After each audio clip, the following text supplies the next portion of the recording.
Akram has been charged with 59 offences, including a terror charge. And all of these include 15 counts of murder, 40 counts of causing grievous bodily harm as well. Well, let's speak now to former Detective Chief Inspector Mike Neville, who joins us now. What do you make of it, Mike? Well, good, fast work by the Australian police, but the questions still remain, don't they? That why, as a man who's on it's the father who's on the Australian Security and Intelligence Organisation's watch list. He's on that, and the father's got 6 licensed firearms.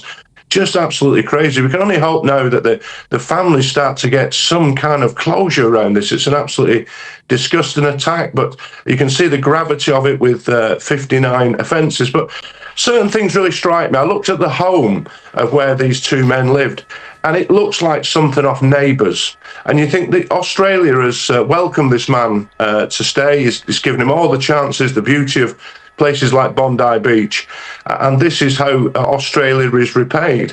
And secondly, once again with the son, you have a second-generation immigrant, son of an immigrant, who simply isn't involved in that society. He's completely cut off.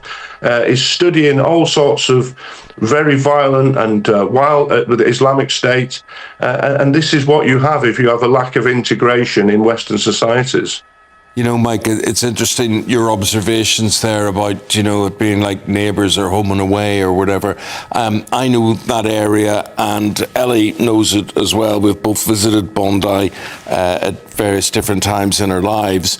And the thing that struck me, Ellie, was that it really was quite an ordinary place. Yeah. It wasn't exotic. It wouldn't be what you'd call exotic or different from that point of view. And therefore, people going to corner shops, people having bungalows, lots of bungalows about with driveways and things.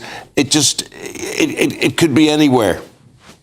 It could be anywhere. And these, as I say, the real worrying thing is, why have the Australian authorities not put 2 and 2 together? I do fear, Eamon, every single time when I see things like this. Why was the police officer or the official who granted those firearms licenses, I'm sure he had that awful word in his head, racism. And if he didn't issue this permit, something would be said about this. Too much in the West influences that. We saw it at the Manchester Arena attacks where the security guard was afraid to do anything because he thought he'd be accused of racism. We see with the police with one hand tied behind the back in this country. And the West has got to get a grip of this because we'll just see more and more of these awful tragedies. And we've got to face up to what the threat is. You know, the Australian Prime Minister, you know, it's now threatening gun control. Yeah. These things are very simple matters. They need to deal with the real issue. And I saw Alison Pearson wrote an excellent piece in the Telegraph today, as we've got to face up to this Islamic threat that we're not doing at the moment. We're hiding our heads in the sand. Well, folks, watching and listening, what do you think of what Mike's had to say there? Are we hiding our heads in the sand? Have your say. Let us know. Mike Neville, we'll leave it there. Thank you very much indeed for your take. Thanks, Mike. Now, 18 minutes past 7. Let's get a check on the weather because it's